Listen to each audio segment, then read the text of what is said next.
Buen día, compañeros y profesor. Mi nombre es Estefania Bundes, estudiante de la carrera de Derecho, cursando actualmente la materia de Derecho Romano con el profesor Abraham Mendoza Jiménez. A continuación, se llevó el desarrollo de los siguientes puntos: Indictum Privatium, acciones e interdictus, procedimiento de las leyes action, acciones ejecutivas, procedimiento per fórmulas, origen y elementos de la fórmula en etapa in iure, etapa apud iudicem, sentencia y ejecución, procedimiento extraordinaria cognition, procedimiento arbitral, y al final una opinión personal sobre el contenido y utilidad del curso del derecho romano. Esos temas que nos servirán para poder entender un poco más a fondo del derecho romano. Sin más por el momento, comencemos con el desarrollo de estos temas para el derecho romano. El primer tema a tratar es el indictum privatium. Este procedimiento se define como el proceso del derecho privado, haciendo referencia al procedimiento civil en derecho romano. En este procedimiento, las partes acuerdan someter la cuestión controvertida a la decisión de un particular que ellas mismas designan. Esta figura se emplea dentro de la época clásica del derecho romano. Este procedimiento es el que lleva a la resolución de una controversia mediante una decisión definitiva. Destacan diferentes caracteres, los cuales son el indictum, que hace referencia a la opinión fundada, sentencia de un juez privado, y el que la lleva a cabo, que sería el actor y el demandado. En los juicios privados, el magistrado interviene con su jurisdicción tan solo para encauzar el litigio, y a veces con previa cognición. Podría autorizar el trámite de la reclamación o podría impedirlo durante el tiempo de su magistratura, y de este modo venía a controlar la efectividad de todo el derecho pretor y civil. Acciones e interdictos. Las acciones posesorias son procesos judiciales en los cuales se protege el derecho a la posesión. En los interdictos, por el contrario, se tutela la posesión en sí misma. ¿Qué son las acciones? Las acciones sirvieron para ser aplicadas en cada situación jurídica típica, aplicando así una acción determinada en dado caso de error en la selección de la acción, que podría tener consecuencias fatales en dado caso de no seleccionar la acción correcta en cada caso. Existen diversos tipos de clasificaciones de las acciones. A continuación solo mencionaremos las más relevantes, las cuales son acciones civiles y acciones honorarias. Las primeras tenían su origen en el ius civil, las segundas en la conciencia jurídica de algún magistrado. Acciones reales y acciones personales. Las primeras daban eficiencia a derechos reales y las acciones personales sancionaban a los derechos personales. Acciones rei persecutori y acciones ponean persecutorie. Las primeras tenían por objeto la reincorporación de un elemento perdido o de su equivalente en dinero, y las segundas tenían por objeto una ganancia para el actor mediante las multas privadas. Acciones de condena simple, doble, triple y cuádruple. Si el valor indicaba en la intención correspondía a la condenación, la acción era de condena simple.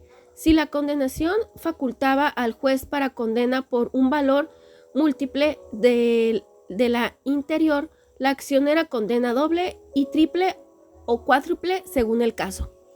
Otras clasificaciones que podemos ver también son las acciones in use, acciones in factum y acciones ficticias.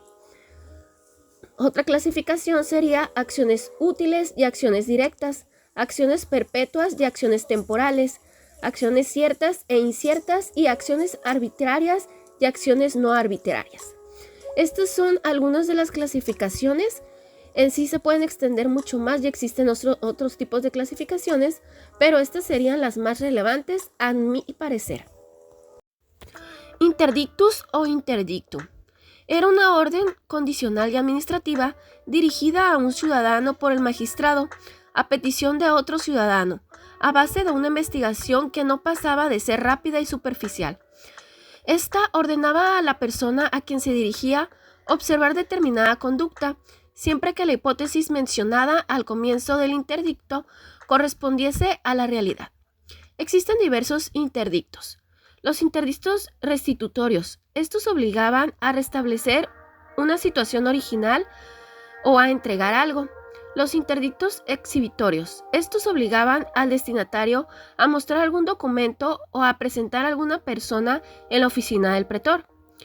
Interdicta simplicia o duplicia. El primer caso reclamaba y el otro daba a obedecer. En el segundo, el solicitante se servía de un arma de dos filos. Para proteger la posición de estos interdictos posesorios se dividen en tres grupos. Los primeros son los interdictos disciplinae possessions, que son de carácter restitutorio. Los interdicta retineide possessionios, por los cuales el poseedor se defendía de antemano contra toda futura intervención de su posesión que le amenazaba o aún inversión parcial de su posesión o contra actos que impidiesen el ejercicio de una aparente servidumbre. Los interdicta recuperei possessionis, por los cuales uno intentaba anular el efecto de una invisión total o plenamente realizada. En el sistema actual sobrevive el término interdictum, pero ya no para designar la institución que acabamos de describir, sino más bien como una etiqueta antigua de acciones especiales. Procedimiento de las legis actiones. Arangio Ruiz las define como declaraciones solemnes acompañadas de gestos rituales que particularmente pronunciaba generalmente ante el magistrado con el fin de proclamar un derecho que se le discutía o de realizar un derecho previamente reconocido. En la primera instancia se determinaba la constelación jurídica del caso, en el segundo se ofrecía, admitían y desahogaban las pruebas, después de lo cual las partes presentaban sus alegatos y el juez dictaba sentencia. El proceso de las leyes acciones. En cada parte tenía que recitar a toda una letanía, rigurosamente prefijada.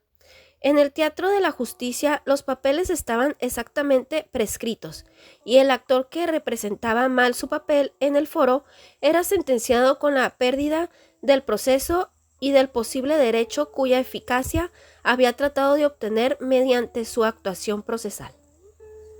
Acciones ejecutivas eran dirigidas a la ejecución de un derecho, es decir, el derecho era cierto o no.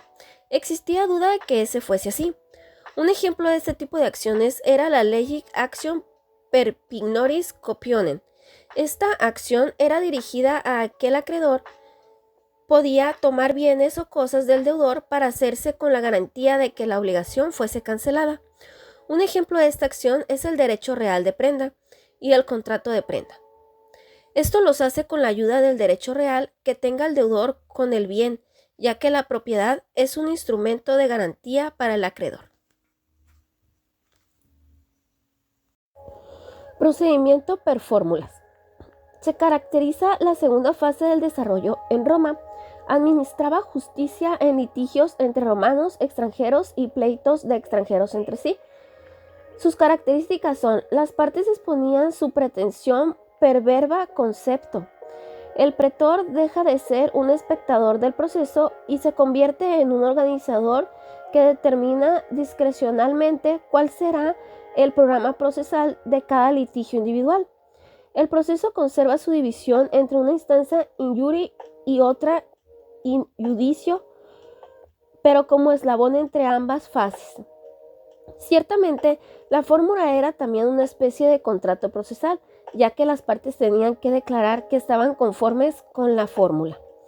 La fórmula escrita sustituía con ventaja las memorias de los testigos que, al terminar a instancia in iure del procedimiento de las legi actions, debían fijar en su mente todos los detalles de aquella primera fase en el proceso. Los elementos de este procedimiento son la institution iudicies, que sería el nombramiento del iudex, elemento indispensable en la fórmula, la demostración, Breve indicación de la causa del pleito. La intención, que es el elemento medular que nunca puede faltar, contenía la pretensión del actor, de manera que el juez debía investigar si se daba o no fundada. La adjudición era la autorización que daba el magistrado al juez para atribuirse derecho de la propiedad e impusiese obligaciones a las partes. La condenación era la autorización que daba el magistrado al juez para condenar al demandado, en caso de verificarse la hipótesis mencionada en la intención sin que se verificase la hipótesis de la excepción. Origen y elementos de la fórmula. Etapa in iure. Etapa apud judicem, sentencia y ejecución. Empezamos por la etapa in iure. La notificación en el sistema formulario. Un acto privado a cargo del actor. Este debía invitar al demandado a que le acompañara ante el magistrado. Aquel podía obedecer inmediatamente o podía pedir que se pospusiera la comparecencia algunos días, en cuyo caso debía de dar un fiador para garantizar su puntual asistencia al día convenido. En caso de negarse, el demandado se exponía a que el actor llamase testigos y le llevaran por la fuerza ante el pretor. Esta etapa tiene lugar ante el magistrado y concluye con la litis contestación, por la que los litigantes se obligaban a proseguir con el proceso ante el juez nombrado. La otra etapa es la pudien judicium. En esta etapa se genera la lucha por la sentencia. La parte importante de esta lucha era la tentativa por ambas partes de comprobar los hechos en que se fundaría su acción y excepción, replicación, etc. Incluso intervenían algunos factores de derecho, de manera que las partes también trataban de convencer al juez respecto de cuestiones puramente jurídicas. En casos normales, el procedimiento apud indicium se componía de las siguientes fases: el ofrecimiento, admisión o rechazo y desahogo de pruebas, algunos alegatos y finalmente sentencia de las legis action. Encontraríamos probablemente la misma serie de actor procesal. Los hechos controvertidos debían ser comprobados, en cambio el derecho romano escrito no requería pruebas. Las pruebas que conocía el derecho romano eran documentos públicos y privados, testigos, el juramento, la declaración de una parte, peritaje, la fama pública, inspección judicial, presunciones humanas y legales. Después del desahogo de pruebas, las partes presentaban oralmente sus alegatos, dando su opinión sobre el resultado del procedimiento probatorio y criticando su opinión sobre el resultado del procedimiento probatorio, al igual que las pruebas aportadas por la parte contraria. La sentencia. En la sentencia se pueden tomar dos opciones: conceder al actor exactamente lo que había pedido u absorber la demanda. La sentencia debe ser motivada para disminuir el peligro de corrupción, facilitar la tarea del eventual juez de segunda instancia y reducir las dudas respecto a la interposición. La sentencia otorgaba al actor triunfante una acción judicial para reclamar materialmente lo que la sentencia le concedía en teoría, y al demandado triunfante una excepción judicial contra posibles reclamaciones posteriores. Después de la sentencia, las partes podían adoptar respecto a la sentencia las siguientes actitudes: acatarla y se les concedía un plazo de 30 días, exponerse a una ejecución forzada, impugnar la sentencia, el vencido negar la existencia de la sentencia como tal, y finalmente una persona perjudicada por una sentencia injusta podía acatar la sentencia pero intentar luego un action in factum en contra del juez. Ejecución. En esta etapa se ejecuta la sentencia. El que ha sido condenado debe pagar la estimación si no lo ha hecho voluntariamente. El demandante vendedor puede ejercitar contra él la acción ejecutiva cuya condena carece doble contra el que se resiste. Se toman en cuenta tres consideraciones para el régimen clásico. Los deudores insolventes no pueden generar expuestos a los deudores insolventes. No quedan generalmente expuestos a sus acreedores primarios, sino que a sus fiadores.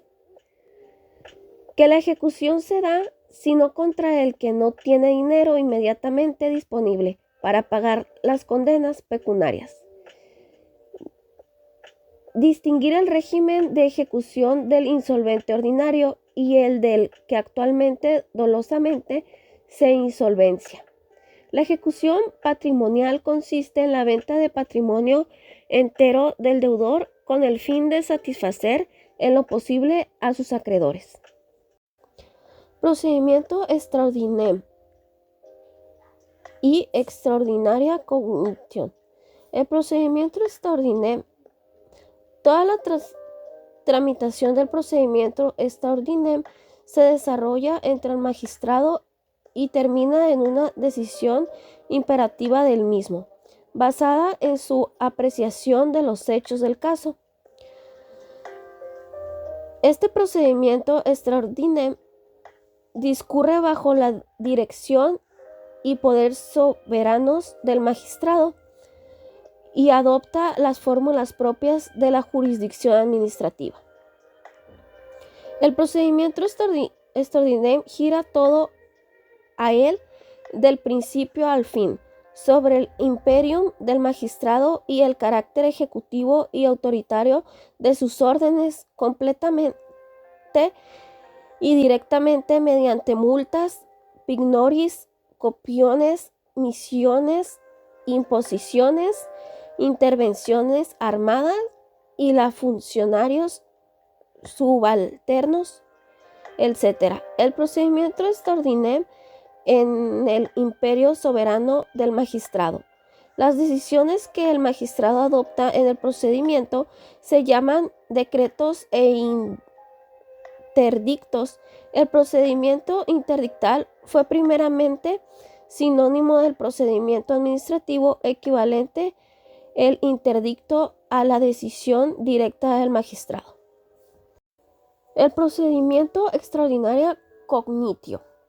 Este procedimiento se desarrolla en las salas cerradas. El juez que representa la autoridad y potestad del emperador se manifiesta como condescendiente para escuchar a los que piden justicia. La sentencia no es necesariamente pecuniaria, pues la ejecución, cuando se trata de restituir algo, puede hacerse en especie, mediante el traslado por la fuerza. La compensación jurídica de créditos recíprocos se hace ordinaria. Cabe mencionar que para la ejecución procesal de los deudores existe en la época posclásica presiones públicas, pero aparece el abuso de las presiones particulares que las legiones imperial procura reprimir. En caso de embargo ejecutivo, no tiene que ser necesariamente sobre todo el patrimonio, sino que puede ser sobre bienes particulares.